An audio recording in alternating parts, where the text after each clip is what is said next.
It's interesting when I see black women and even black men uh, post statuses regarding dark-skinned people, and they're praising dark-skinned people, and they're saying how much they love black people, primarily dark-skinned. But what's interesting about that is most or all of those people, especially the so-called black females, when they speak of loving the dark skin and not being ashamed of their dark skin, they always end up marrying a white, close to white, or a foreigner that's not black and that's not dark skinned. They prefer to have light-skinned or half-white children. If they do have dark-skinned children, primarily young black boys, they tend to despise their dark-skinned children more than they do their lighter-skinned children. I find that to be hypocritical. And if you notice, even in the so-called black conscious community that speak on how much they love black people, if you notice, the majority of those that consider themselves black conscious are blacks that are lighter complexion. Now, I completely understand that so-called black people come in all shades and colors. But when we speak of specifically dark-skinned people, many of those that refer to themselves as dark-skinned are not even dark at all. They're a mocha color, chocolate, a lighter brown, whatever you prefer to call yourself, but you are not dark skin. Another thing that's interesting is those same people, those same so-called black conscious folks, or those same people that love or claim to love dark skin, have always called dark skinned people outside of the name. Now, you're black conscious, you're a lighter complexion than a dark-skinned person. But growing up in the 60s and the 70s, I've heard all kind of names that was directed at dark-skinned people. Names such as Smut, Blackie, Darky, Spook, Dusty, Ashy, Crispy, Tar Baby, etc. And these are coming from the so-called black conscious people, or the people that claim to love black people. Now, usually, if you were to type in thug or black thug, the bulk of what you would see is dark-skinned black males. You may see a couple of lighter hued black males, but the majority would be dark-skinned dudes. If you think back in school when you were bullied, and the ones that you feared the most, it was the dark-skinned dudes. Those were the thugs. Those were the drug dealers, the gangbangers. Now, I completely understand that you had different races of gang violence, but we're talking about black people. So, dark-skinned black men have developed the image of being criminals that would be quick to snatch a woman's purse, that would be quick to rape a white woman, and when she see him, she would clench her purse. These are darker skinned black men. but they felt a lot more comfortable with the lighter skinned black people. See, colorism has always been around, even in the 60s when I was coming up. So, but when we refer to or look at dark-skinned black women, we tend not to see the beauty in that dark-skinned woman. We may say she's beautiful, but she's earned the reputation of being loud, being violent, being ratchet, aggressive, and masculine. It's like this image that you see on the screen. This is the image of the so-called dark-skinned black woman. The lighter hue black woman is more calm, more feminine. Although we have quite a few ratchet black women that are of all shades of blackness. So I think it's hypocritical when dark-skinned people or so-called black conscious people promote blackness, primarily dark-skinned, but yet refuse to have black children, dark-skinned black children. I recall this young man when he found out his girlfriend was pregnant. He was like not dark-skinned, he was like a brown complexion, but his girlfriend was dark. And he got teased. His so-called friends were saying to him that his child was gonna come out black as shit or black as hell. So they're comparing an innocent infant of being black as hell or black as shit just because of the fact that their mother is a dark-skinned black woman. So many times when we look at someone as being dark-skinned, they're not really dark. They're a lighter shade of brown. But dark-skinned people are the most distrust, and they earn a bad reputation. And many of them, because of the fact that they've been teased most of their lives, and because of the fact that they dislike their blackness, then they lash out on others that they may feel look better and lighter than themselves. And like I said, if you think back in time when you were in school, it was the dark-skinned dude that you always had issues with. He was the troublemaker. In most cases, the troublemaker in school was a dark-skinned dude. And that all stemmed from the hatred that was instilled in him within his own family, coming from his own mother, and lack of father being there. Because then he questions, why is my dad is not here? And then you have the mom that don't like the father, so she takes her hatred out on the son and talk about how she can't stand his black ass, right? So much of that self-hatred comes from the womb. But many of these people that claim to love black people, primarily dark-skinned, are the same people that's quick to, and I'm speaking of black females, dye their skin, wear weave, flowing weave down their back. Now, when I came up in the 60s, you have black women that always criticize white women, always refer to their hair as dog hair. And if their man happened to have a string of white person's hair on his shoulder, she like frown, you got this white woman's, who's been in your car?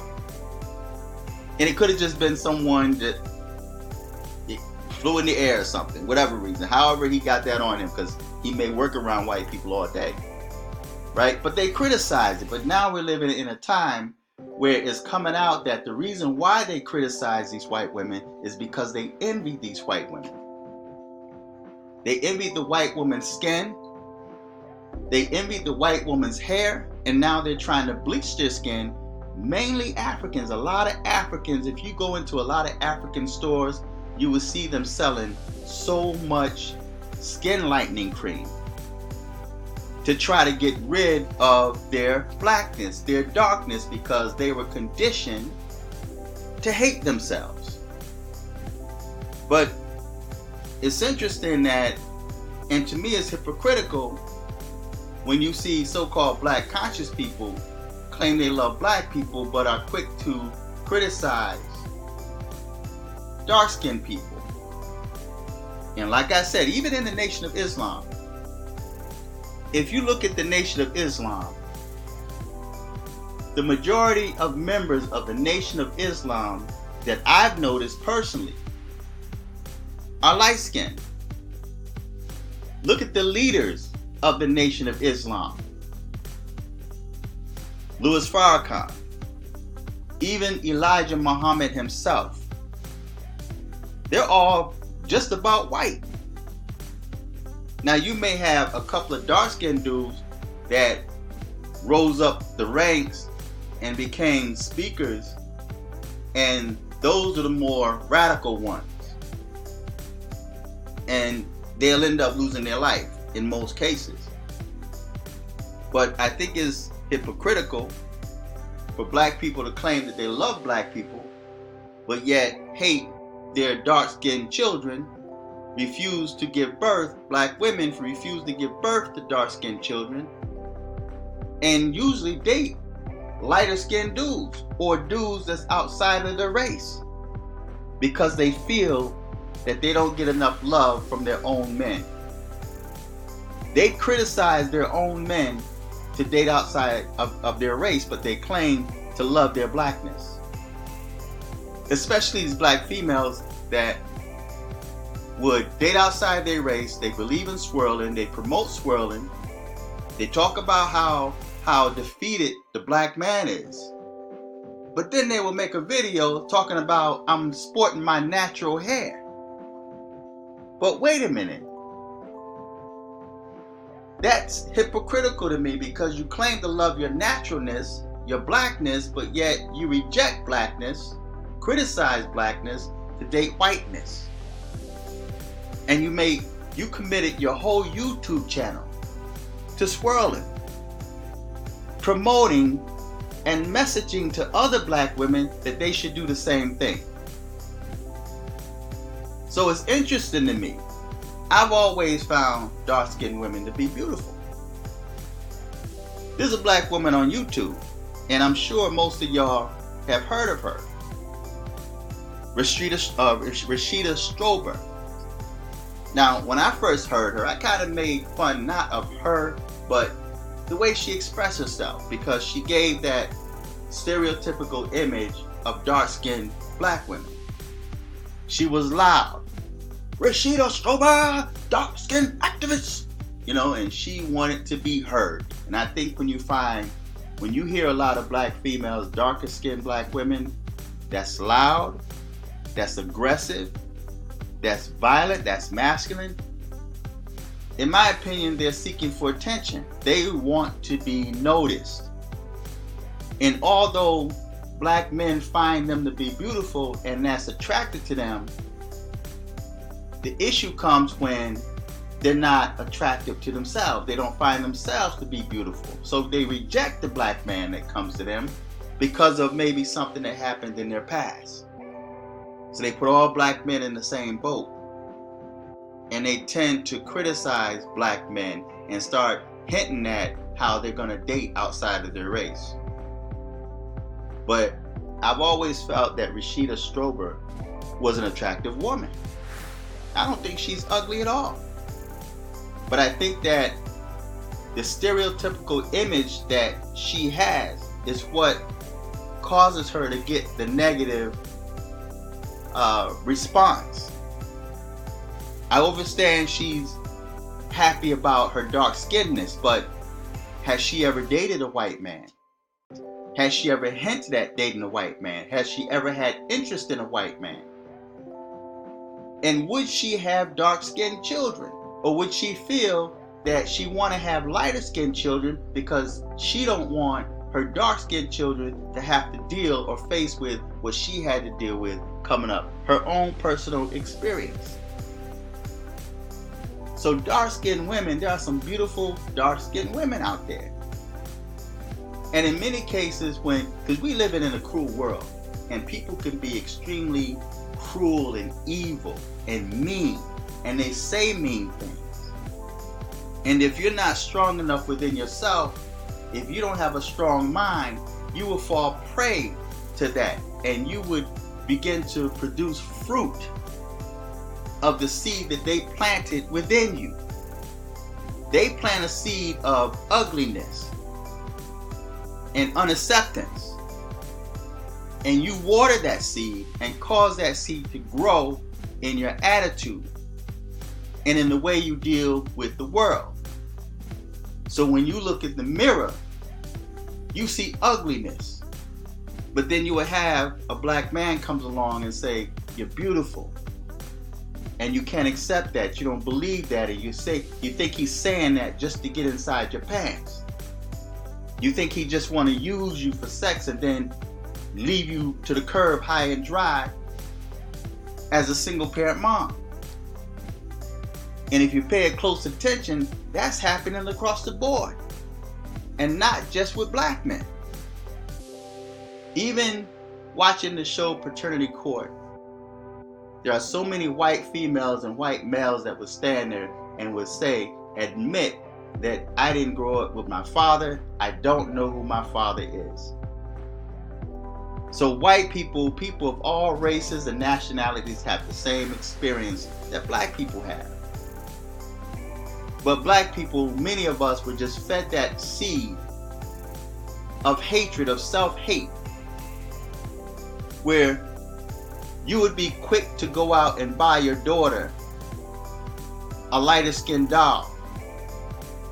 When I take my granddaughter to the store, I'm always encouraging to buy the darker skinned doll, because society is a lot stronger than my voice, because she goes to school, she sees how blacks treat each other, she sees how the black girls treat the white girls versus how she treats the black girls. It's in cartoons, on television. So she's being flooded in the media. She's being flooded with white beauty. So she's got a lot to have to deal with in life just to be able to see goodness and beauty in herself. And it annoys me, and I didn't mean to go here, but it annoys me when I hear black females say that they're going natural and they want their kinky hair. They love their kinky hair. Listen, let me explain something to you. When I grew up, I used to see these commercials that's promoting white hair care products. And they always showed video images, which a lot of black people really didn't pay no mind to that, because they were under the idea that they were the only ones that had kinky hair. But if you look at these commercials, I think one was No More Tears. I don't know if that was a black product or a white product, but they had a little white girl on there when they were combing this white girl's hair, and it was kinky. They were trying to get the kinks out of her hair. Yes, black women have thicker hair. The darkest skinned women have thicker hair. It's a part of that melanin, that richness that's within you. So your hair is going to be thicker. Not kinky, not nappy. Just thick. And usually when you have thicker hair, there's certain combs that will go through the thicker hair. And like white women, and like any other race of women, you're going to have kinks. You ever see white people that allow their hair to kink up and become dreads? In most cases, it looks nasty. But they're sporting a black hairstyle, a Jamaican hairstyle, the locks. that belongs to you. But instead, you were conditioned, and a lot of the condition comes from yourself. You were conditioned to hate yourself. But yet other people love you indirectly.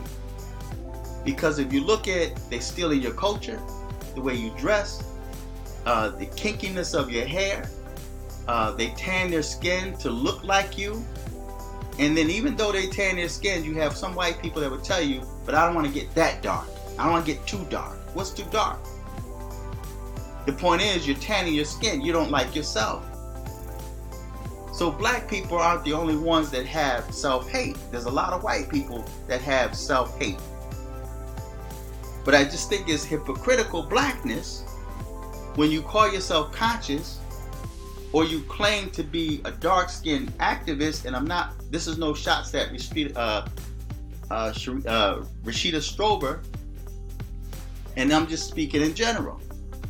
But if you're an activist for dark-skinned people and you are making posts on Twitter and Facebook and YouTube, talk about how you love darkness and how beautiful darkness, but yet you're wearing white hair care products to make yourself look white, to make your hair look, flowing. And it's so annoying when I see black females they let their hair hang in their eyes and keep throwing it back like they're white. Or they try to bleach their skin, or they use filters on Facebook to make yourself look white with all these little flowers around your head and a nose like a dog, a red nose, but yet you lighten your skin. To me, that's a sign. And what man would want to be with a woman that hates herself? Unless, of course, he wants to control her. And I think in many cases, that's why you see so many cases where women, primarily women, but primarily black women, are abused, because you open yourself up to abuse when a man sees you have no kind of respect or love for yourself. Whenever you step outside the house, you should be at your most beautiful self. Allow that beautiful spirit to shine within you. Let your whole being just glow. You don't have to hate yourself because you don't look like an Asian woman or an Arab woman or a Brazilian woman. And black women aren't the only ones that's being made to feel that self-hate. Black men deal with that all the time. But we know we have a strong mind to be able to push that to the side. We don't allow that to disturb us in many cases. So just thought I'd make this quick video because I see stuff on Facebook and Twitter and YouTube of black consciousness talking about how much they love black people and dark skin, and you have dark skinned women, and many of these females that think they're dark skinned, they're not dark at all. They're not dark, they're just a different shade of brown. So feedback, tell me what you think, subscribe, click on the Cash App button, and donate to this channel. Until next time, I'm fearless.